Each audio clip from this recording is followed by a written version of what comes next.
This program is a presentation of UCTV for educational and non-commercial use only.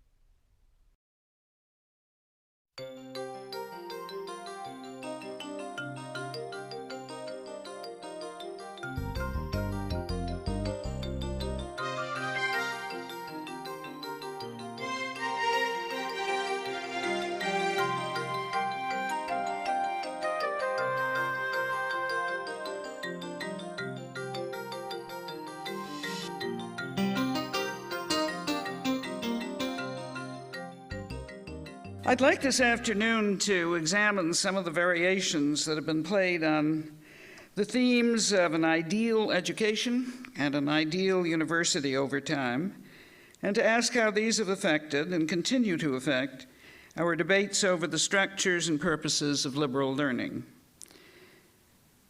It is really quite surprising to find how often Cardinal Newman's The Idea of a University is still invoked in writing about higher education.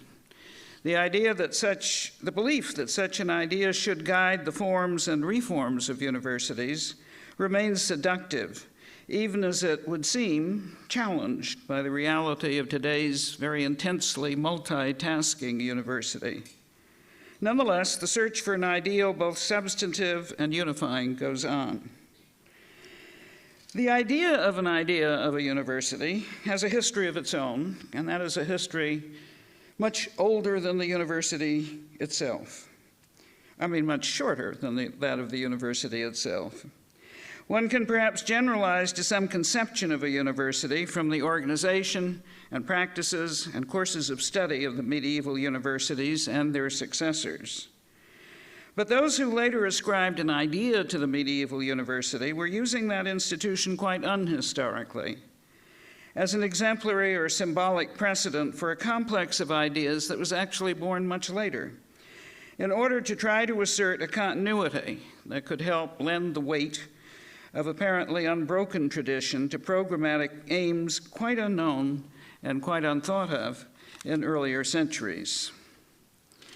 The foundation and the institutional structures legislated for the medieval universities had very little to do with some articulated vision of higher education or appeal to some idea of a university. The charters issued by ecclesiastical or lay authorities dealt above all with the grants and guarantees of corporate legal privileges and immunities which these corporations were to enjoy. They were often promulgated at moments of crisis and conflict when clarification was required to protect the rights of faculty and student guilds against encroachment. The statutes of the universities dealt not with some idea of a university, but often in minute detail with syllabi, degree requirements, teaching obligations and methods, the organization of the faculties, discipline, and academic conduct in general. The first universities were grounded in the assumptions of Christian doctrine, and they looked to the education above all of a learned clergy, and then learned lawyers and learned doctors, and even philosophers. And these first universities never grew out of a clear idea or plan. They came in recent centuries, however, particularly in the 19th century and beyond, to represent an idea of a university that was constantly reconceived and reformulated, appropriated and reappropriated, to the needs, institutions, and aspirations of quite different times and settings. That idea, as it was rather romantically developed, was the idea of a community of scholars that stirred people to imagine and depict a sense of the timeless dignity, the enduring worth, the permanence amidst the flux and chaos that reigned elsewhere in the world, of the higher learning in its universities. Bologna, Paris, Oxford. These came in a long tradition to stand for the grand accomplishments of medieval learning, for an ideal of the universality and the unity of knowledge, its essential parts ordered in a hierarchy of truth. They stood also for the international character of learning, and for a community that transcended boundaries to constitute a larger republic of learning. Their corporate privileges were seen to constitute the fundamental autonomies and freedoms found requisite for the academic world, and their degrees to give life and authority to the profession of teaching and scholarship and to the other learned professions. That was the sort of image that emerged of the medieval university. It's one that you still find in almost any commencement program, where it's always described what the hood means, what the cap means, what the gown means, and so on and so forth. Now that's the highly generalized image of the ancient and timeless university, of a community of scholars that has emerged and reemerged in the Western tradition and its literature. At the same time, the ideas associated with that image have taken on quite different meanings, and different shades of meaning, and quite different embodiments at different times. So the history of the idea of the university is one of continuing reinterpretation, one in which the strongly felt need to assert a continuity with the past confronts the project of giving new life and form and purpose to the higher learning under circumstances quite remote from that past. That past was continually cited to legitimize later ideas, and it was continually altered and given a modern face by doing so. In the universities of the late Middle Ages, the dominant faculties were those of theology, law, and medicine. The faculties of the arts existed mainly to prepare and certify students for such higher study by ensuring their mastery of Latin and acquaintance with a set of common texts in the basic liberal arts very narrowly defined. Thus, the medieval university was essentially a professional university, a graduate university. It was essentially an institution of professional training and advanced scholarship. The liberal arts provided a means to the higher learning, not an educational ideal valuable in itself. In effect, the professional university preceded the collegiate university. And the linking of a robust liberal arts tradition to the university arose not from within, but initially from outside the universities of the early modern era. In the real utopia, to coin an oxymoron, that is, in Thomas More's Utopia of 1516, there were no universities. Although all citizens of Utopia, men and women alike, enjoyed the benefits of an excellent liberal education, there is no indication that they established colleges for that purpose, or ever received or had need of advanced degrees. The citizens had access to daily public lectures, but attendance carried no course credit. The Utopians even had a designated class of learned people whose special aptitudes for intellectual activity exempted them from ordinary labor so that they might spend their time in reading and scholarship. But these intellectuals were not university professors. It was, however, from this class that governors, diplomats, magistrates, clergy, and other leaders were selected. The Utopians set a very high value on the life of the mind and made its continuing cultivation throughout life a principal objective of their social organization. They possessed and acted on a common philosophy of education. It was quite naturally utopian, as philosophies of education tend to be. Their ideal of education looked to the liberal arts. Its curriculum was predominantly humanistic, that is, the studies of literature, philosophy, ethics, history, rhetoric, and language, while including an element of natural science and just a touch of phys ed. At its center lay a distinct picture of the kind of person and citizen such education was intended to mold, and a clear conviction as to what knowledge was worth having and why. Here we may note several characteristics of utopian education. The first is that utopians defined essential knowledge as mastering already existing truths, rather than as a process of making new and accumulating discoveries that went beyond the inheritance of the past. The second is that the manner of achieving such knowledge was essentially text-based. It was to take place through the recovery and understanding of the works of classical antiquity.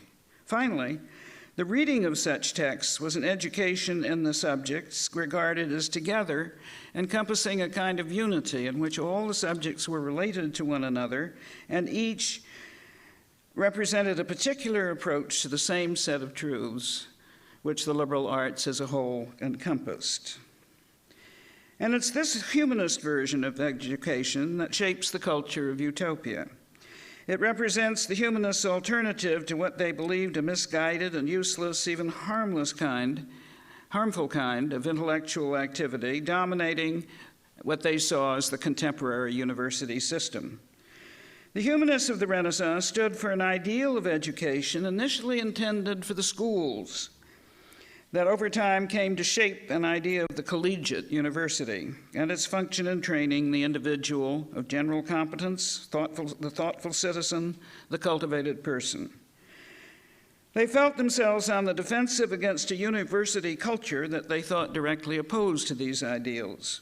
This they saw as the culture of scholasticism, an approach to learning and scholarship that they deplored as merely academic and overly specialized, as taking refuge in an esoteric jargon and a pedantic, trivializing mode of logic to discuss questions or to rationalize phenomena that they believed had nothing to do with what they thought should really matter. This picture of scholasticism was, of course, a caricature, but the constructed stereotype offered a target against which to argue their own ideas. Learning, they believed, should have to do with probing the great questions of human life, and with the molding of human character, and with the understanding and strengthening of the possibilities of human society. The liberal arts, they thought, should be the basis of such learning and should have an ethical purpose. And the liberal arts should be not simply a general education preparatory to the professional studies emphasized at the universities, they should represent an education in itself valuable to all, no matter what way of life its students might pursue, an education in which learning was translated into positive and active practice and conduct, whether of the citizen and participant in public life or of the private individual, seeking both cultural sort of cultivation and ethical conduct. Knowledge should have to do with human life and how it should be lived, not with spinning out abstractions remote from the concerns of life and the world. Such was the humanist version of an education in the liberal arts. Now, Moore used his imaginary state of utopia to depict a model society against which to contrast and criticize his own contemporary world, a model embodying the standards and virtues to which an ideal society should aspire, and is thereby revealing the evils and shortcomings of the Europe of his day. In urging a radical reform of its institutions, he wanted to demonstrate not just how far from perfection, but how far even from a basic standard of the good he found the corrupted world of his own day. The institutions and conduct and culture of Utopia therefore present an exact counterpart to a world which he found in urgent need of a reformed system of education. And so Thomas More joined the ranks of those for whom to speak of education and what education should be about and for is to lay out a vision of utopia. Addressing the vice chancellor and faculty of the University of Oxford, he wrote that while one, and I now quote, could not expect the whole crowd of academics to possess wisdom, temperance, and humility, he must warn them that the decay of learning must be prevented, and learning will perish if the university continues to suffer from the contentions of lazy idiots, and the liberal arts are allowed to be made sport of with impunity. There is something surely familiar about the arguments I have cited. I will pass over More's unkind remarks on the character of academics and their disputes and point rather to the larger issue. Here we have entered a recurrent debate over the best kind of education and the best kind of knowledge, the best method of acquiring and using that knowledge, the purpose and value of learning, and the ends toward which it should be designed. In these debates, the exponent of a particular program tends, whether explicitly or not, to make certain assumptions. assumptions about the essential nature and ultimate ends of human life, about the state of society and its needs, about the kind of person the educated individual should become, about the kind of future that person will inhabit. And the utopian impulse may envisage a truly altered, perhaps perfected future, one that can be realized in significant part by a scheme of education. Much discussion of education is utopian in these senses. Its commentaries usually begin by depicting a crisis. Sorry to use that word. Arguing that something is fundamentally amiss or in decay in the state of education. In assuming that things are generally getting worse, it assumes also that things were once brighter in a golden age from which the present has declined. Thomas More and his fellow humanists set a utopian education in the liberal arts against what we might call vocational or professional training.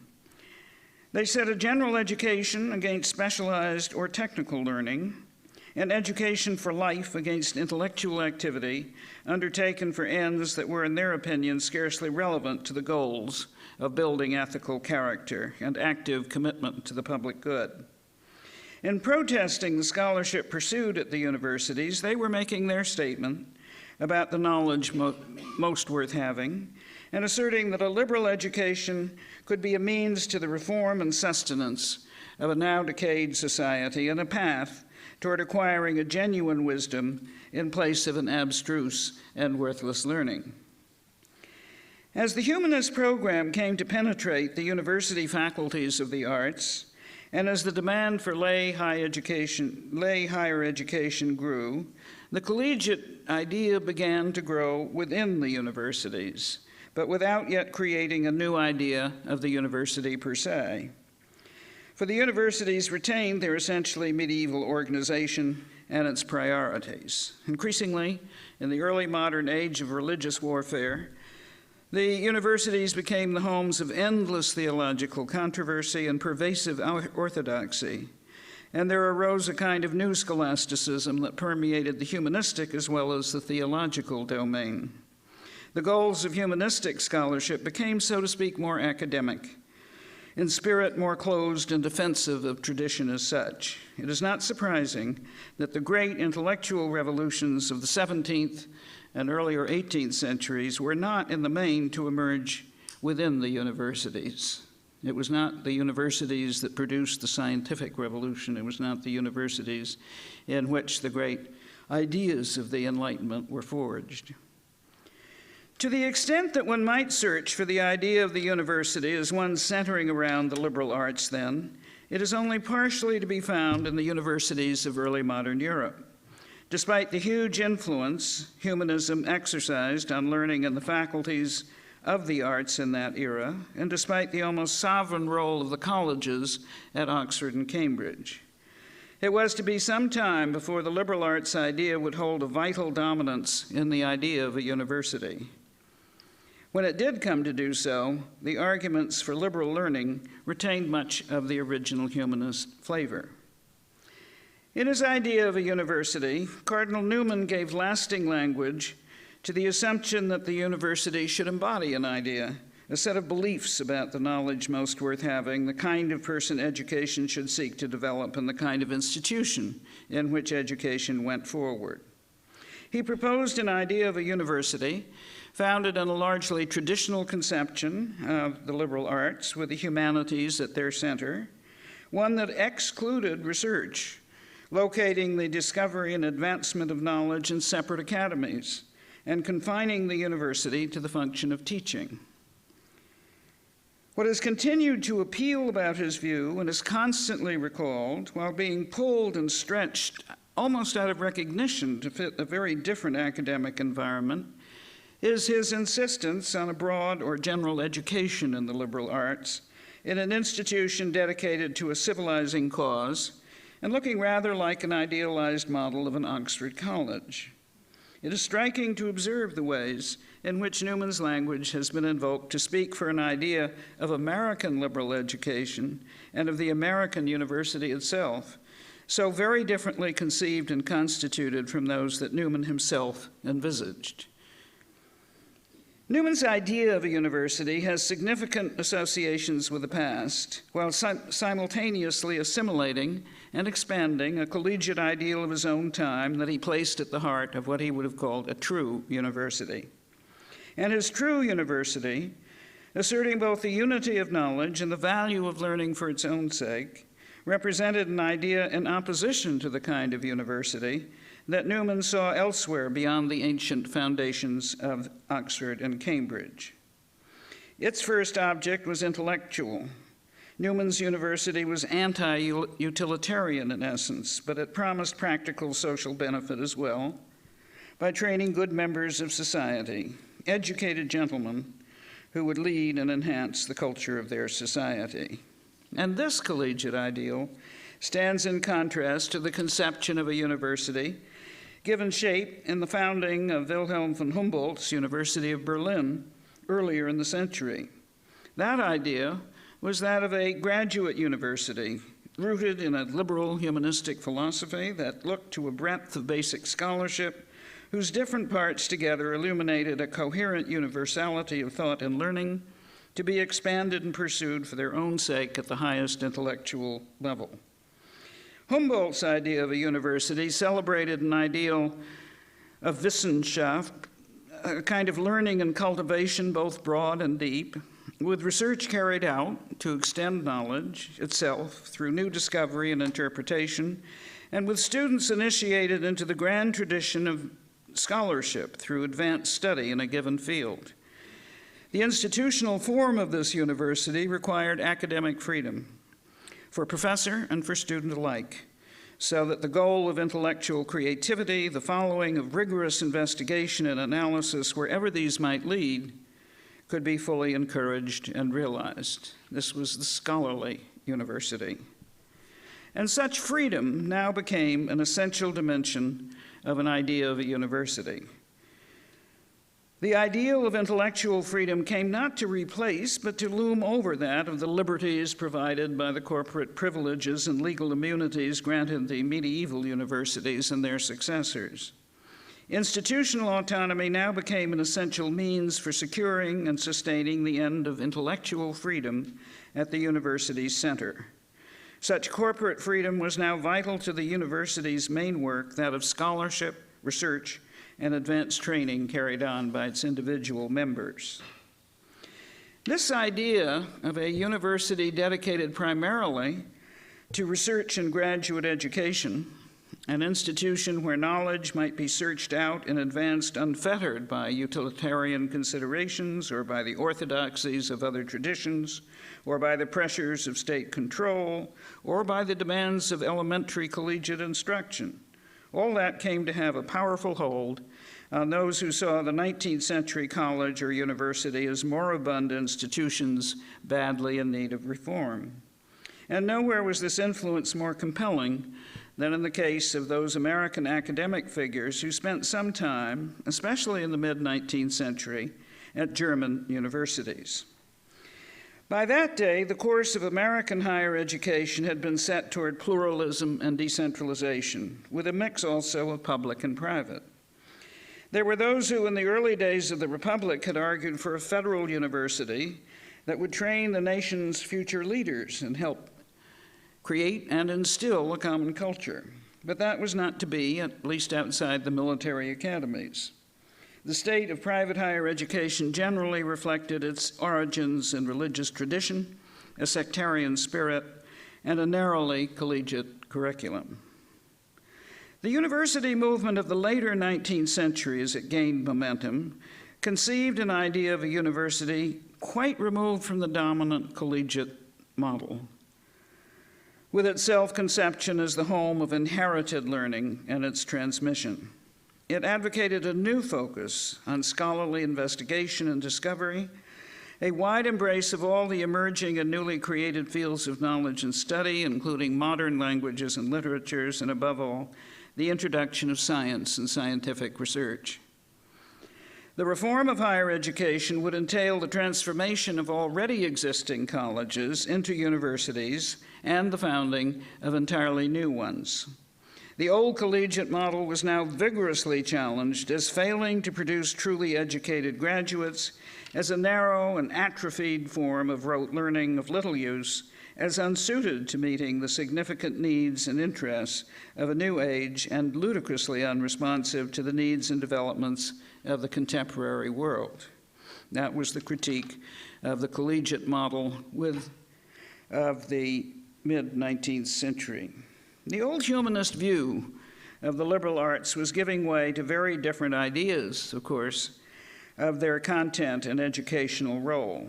No longer did they assign overriding authority to tradition, to the legacy of the past.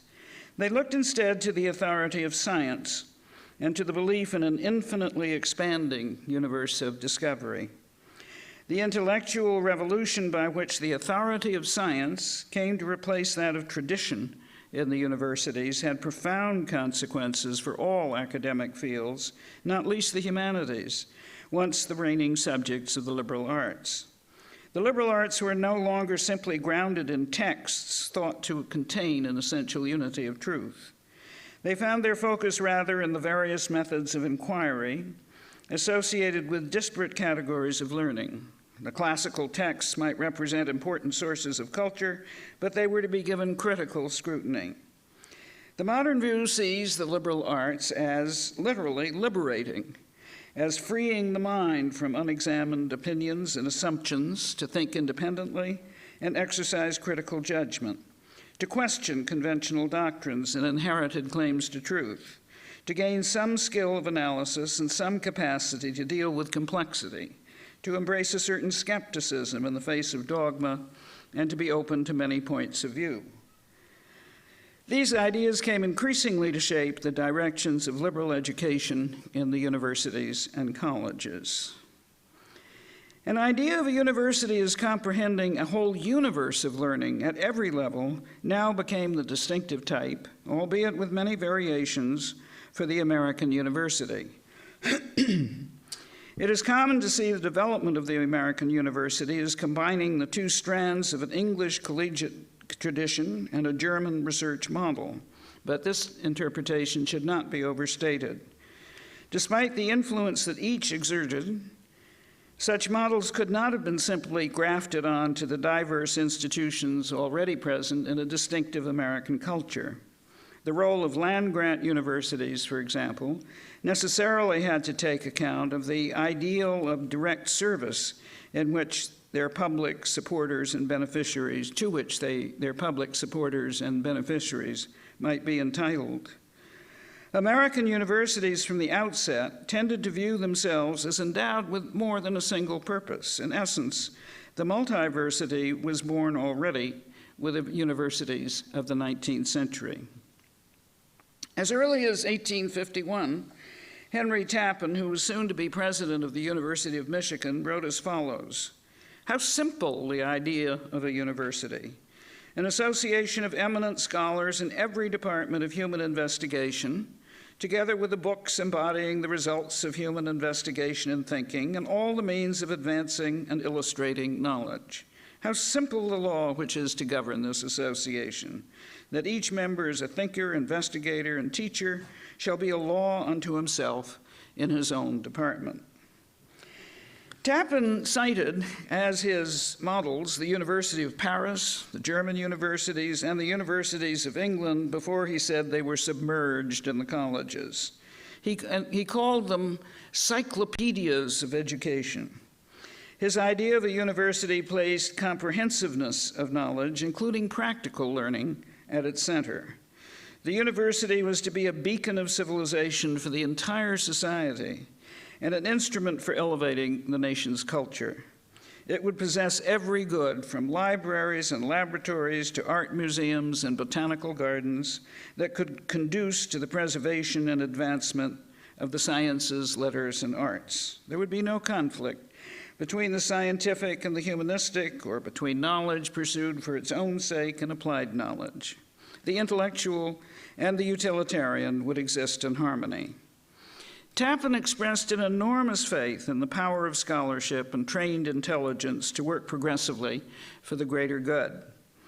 He linked his idea of this new university to those of the old world, both medieval and modern, suggesting that the medieval university itself had embodied such an idea. But his eclectic university had little to do with Paris or Oxford or indeed Berlin. He took the several purposes assigned to universities over their history: the pursuit of pure learning for its own sake, the service of social and civic ends, the development of individual capacity and virtue, and gathered them together as part and parcel of a single space. And that space looks astonishingly like a modern multiversity. When Charles William Eliot of Harvard took office in 1869, he did so with a clear idea in mind as to what his university should seek to become. His vision was grounded in the elective system. For Eliot, an elective system, replacing the confining requirements of traditional common curricula and expanding the fields of learning to include the modern sciences, would in effect, he thought, make possible research and scholarship and advanced training in a university environment that provided the greatest possible freedom for its individual members in the pursuit of knowledge, and that assumed a close relation between teaching and research. The largest effect of the elective system, he wrote, is that it makes scholarship possible, not only among undergraduates, but among graduate students and college teachers. And again, he wrote, as long as our teachers regard their work as simply giving so many courses for undergraduates, we shall never have first-class teaching. If they have to teach graduate students as well as undergraduates, they will regard their subjects as infinite and keep up that constant investigation which is necessary for first-class learning. Eliot's university, at the end of his long term, as Oscar Handlin has written, had merged an inherited ideal of liberal education with that of scholarship, ever evolving as knowledge accumulated. Tradition yielded to science as the source of authority. And it is in that transition from tradition to science as the source of intellectual authority in the world of learning that the modern idea of the university came to be born. There took place a decisive shift from an emphasis on inherited learning and its preservation and transmission to focus on the freedom that had necessarily to accompany the conviction that knowledge was an open and infinite area of new discovery with multiple paths of entry. The methods of the sciences, too, gained an ascendancy and an influence on all disciplines, including, again, those of the humanities, once the reigning subjects of the liberal arts, that was to change the organization of the university forever. The rapid professionalization and specialization in the fields of learning and inquiry, the new emphasis on graduate education and certification through the PhD degree as a growing condition for membership in the professoriate, the creation of academic departments around the fields of specialization and of professional organizations around the disciplines, all this created an academic profession and a new set of expectations in the world of higher education, whether in the universities that were built on the foundations of existing colleges or on those that were founded anew. In 1892, a new university opened its doors in Chicago.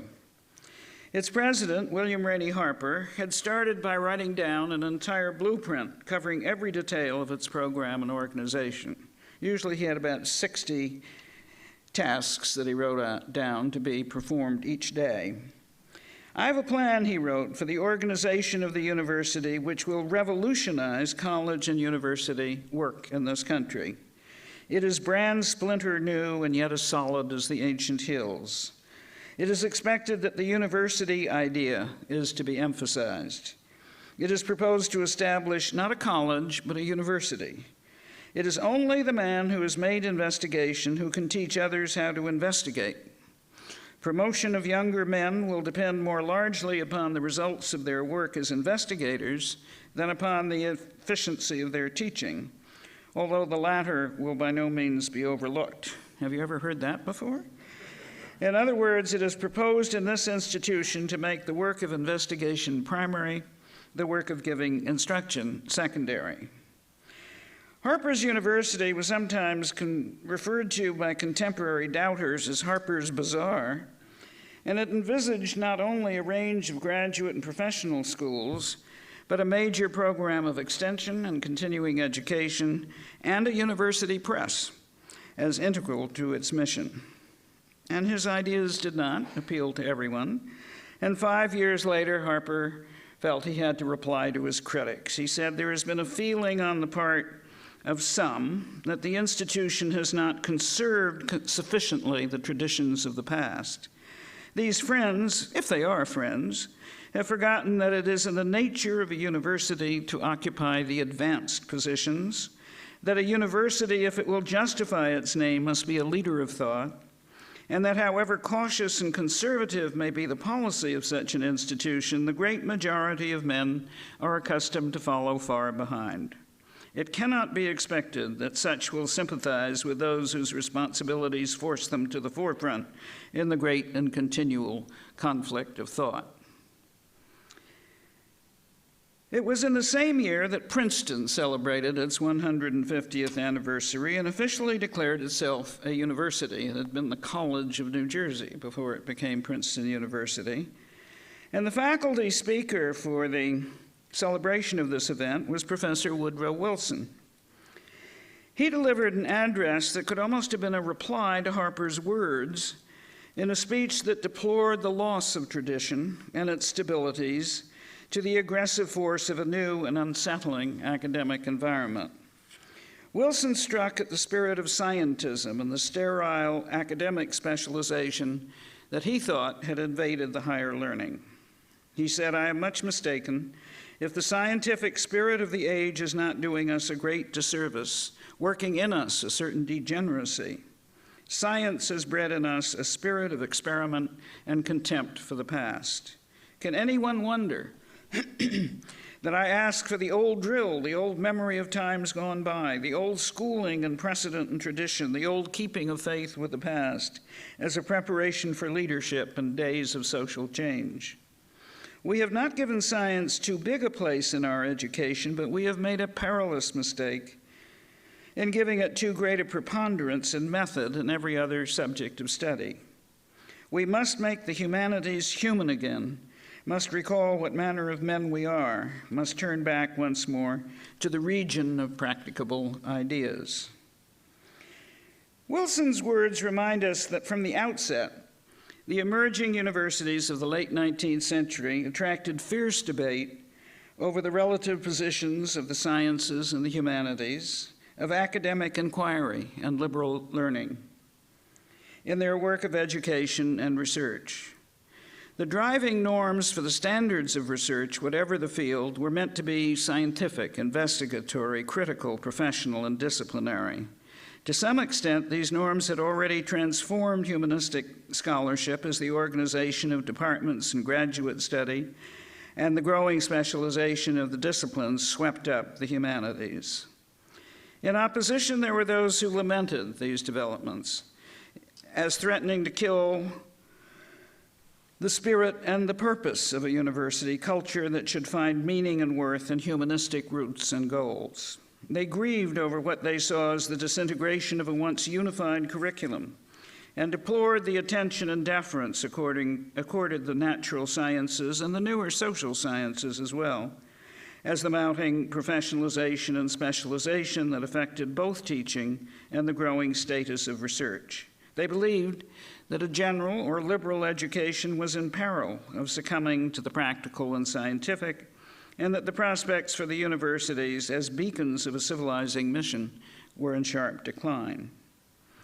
And in yet other reactions to the new university culture, William James spoke out against what he called the PhD octopus as a specious advertising gimmick dreamed up by universities to raise their prestige and image in competition with their peers. He saw no reason why this kind of certification should be a requirement for the professoriate. And Thorstein Veblen saw universities early in the 20th century as falling prey to destructively corporate and commercial values.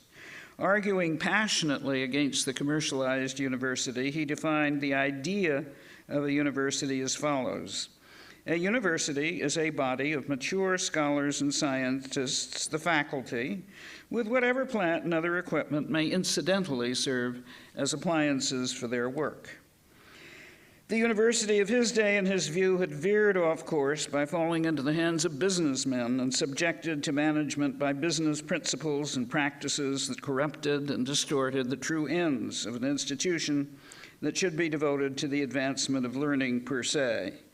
A fierce critic of what he found an offensively childish and anti-intellectual collegiate culture, he favored an institution dedicated purely to graduate study and research as the only type of a true university. It is, I think, striking that so many themes familiar from earlier times continued to resonate throughout the 20th century. The academy was taking on a new look and a new energy in the post-war era. It was felt urgent to review liberal arts curricula in the light of the experience of the war and its aftermath, and the aspirations that might now be realized for a promising new future. Discussions of liberal education gave special prominence to the project of training educated citizens who would lead and strengthen democracy in the new era, and to the new internationalism that had developed with America's expanded role in the world. A common engagement with the heritage of Western civilization, it was argued, should be placed at the center of the curriculum, allowing reflection on the core values, basic institutions, and foundational traditions of a society that had become ever more conscious of their importance as it fought against their possible destruction. A general education should offer an introduction to the greatest and most influential accomplishments and works of philosophy, literature, and the arts, together with some exposure to other cultures and ways of thought, some understanding of modern science and its implications, some study of the methods and leading ideas of the social sciences, and some introduction to the larger movements of history that had culminated in the post-war world. Such was a general view of general education in that era. And this view of general education, which was more or less identified with a liberal education, in its preoccupation with achieving meritocracy and looking toward the enhancement of educated citizenship and of cultural unity, was rather different from earlier versions. Columbia's, for example, basically humanistic and historical program in contemporary civilization, which was the product of an earlier post-war period, and different from the core curriculum championed by Robert Maynard Hutchins with its metaphysical underpinnings and its faith in the unity, the actual unity of knowledge. The so-called Red Book, written by a committee of Harvard faculty under the title of General Education in a Free Society, put forward its case, which is basically the case I have summarized for general education, as the basis for liberal learning in a democracy, and as a corrective to both vocationalism and the excesses of specialization. In recent times, they wrote, the question of unity has become insistent. We are faced with a diversity of education which works against the good of society by helping to destroy the common ground of training and outlook on which any society depends. It is impossible, they continued, to escape the realization that our society rests on common beliefs and that a major task of education is to perpetuate them. But it was also important, they added, for a liberal education to reconcile this necessity for common belief with the equally obvious necessity for new and independent insights leading to change. Now, Harvard never, in fact, adopted the recommendations of the Red Book, and its guidelines were generally more praised than followed or practiced. But the Red Book continued for a time to be read as a canonical text for the definition of a liberal education and of a general education in the post-war era. Conditions change and fashions change. Pressures from both faculty and students led for a loosening of restrictions and a greater freedom of choice in what to teach and what to study.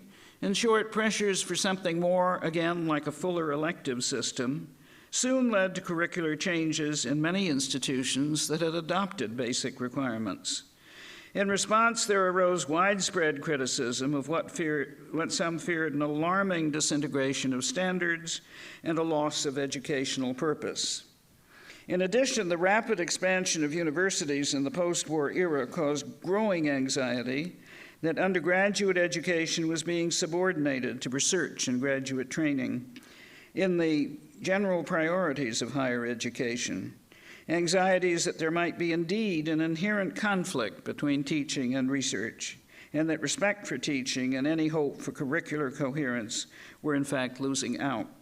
Utopian schemes like those of Robert Maynard Hutchins, seeking to restore such coherence in the name of the unity of knowledge and of the possibilities of a university, were rapidly losing ground.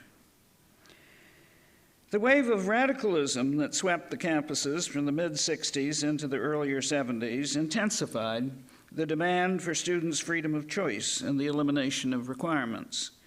The new revolutionaries condemned traditional liberal arts programs with such epithets as elitist and irrelevant, calling for a system, and worse, of course, but I'm too polite to mention them, calling for a system of higher education directed toward the priorities of transforming the immediate social and political order, of helping to introduce sweeping reform in a society urgently in need of an ethos and of new institutional arrangements that could activate the goals of equality, peace, and justice. The radical views found current forms of liberal education hopelessly removed from the world, mired in the obsolete ideas of a discredited past, too closely allied with and supportive of the status quo of privilege and power. These utopians did not want to abandon the institution of the university they condemned so harshly. They wanted rather to remake it from what they saw as an inhumane and authoritarian institution serving the powers that be into an ideal community, and to recast its liberal arts curricula into an education for social action and for liberation from the weight of the past. The relatively short but intense period of campus upheaval stimulated renewed controversy over the role and the purposes of universities as such, as well as over the nature of liberal education. The legacy of thinking about the institution as a kind of ideal community did not necessarily imply an activist or in any single political position, let alone a single curriculum. Nor did the opposing view that reasserted the ideal of the university as a neutral space in which the fullest and freest expression of divergent ideas would effectively encourage and protect the disinterested pursuit of learning, and where teaching and research would reinforce one another. Nonetheless, over time, debates over the functions of universities and the best forms of liberal education came to take on a political coloration in many ways. I said earlier that thinking about education is inevitably to be addressing a whole complex of other concerns as well. The critique of education is a way of identifying what is seen as sadly imperfect in the contemporary world, and an ideal of education proposed as at least a partial solution to its current deficits must also be a statement of possibility about the future and about preparing people to take control of that future. Debates over what the ideal might look like will arise from differing conceptions of human purpose, of the social order, of the knowledge most worth having, and of the uses of such knowledge. And finally, these debates have, over the centuries, and despite large changes of historical context, demonstrated some common and recurrent themes. One such theme is the claim on behalf of reform that existing programs are irrelevant, or useless, or incoherent, or merely academic, or still worse, instruments of control and oppression. Another is the contrasting claim that existing programs fail to provide a solid foundation of a learning good in itself, respectful of a long tradition woven into the culture we inherit and beneficial to both individual and society. And as we have seen, the liberal arts have been invoked on all sides of these disputes. What emerged as to some extent new in the 60s and beyond was the belief that the university or college itself should represent a kind of utopian community, not of the ivory tower, but of an exemplary counterpoint to the world out there, not only in its educational programs, but in its internal policies and social organization as well. This, in whatever form, has become yet another idea of a university, and one that links the idea of what is to be taught and why it is to be taught in a liberal arts program very closely to the purposes of social reform. Since the 60s, what we call the liberal arts have again undergone large changes. Their advocates may agree in their opposition to what is called pre-professional education, but they remain otherwise strongly divided. In our recent past, those divisions became part of a wider series of controversies, stimulated in part by epistemological debates over the possibility of asserting certain knowledge, by the rise of minority, feminist, and gender studies, by the attention to cultural and comparative studies, by the accelerated pace of discovery in the sciences and the enhanced position of the sciences in the university world, by the growing awareness of a global society, and by the transformative impact of new technologies. The standard questions repeatedly posed about liberal education continued to be asked, but we have heard questions and arguments not quite so old as well, for example, about the study of Western civilization, or about the existence of a canon of works or a tradition of the past, however flexibly conceived, that might shape a general foundation of learning for anyone who claims to be educated. Is there, it is asked, a hierarchy of significant learning that can guide the choices to be made in structuring an educational program?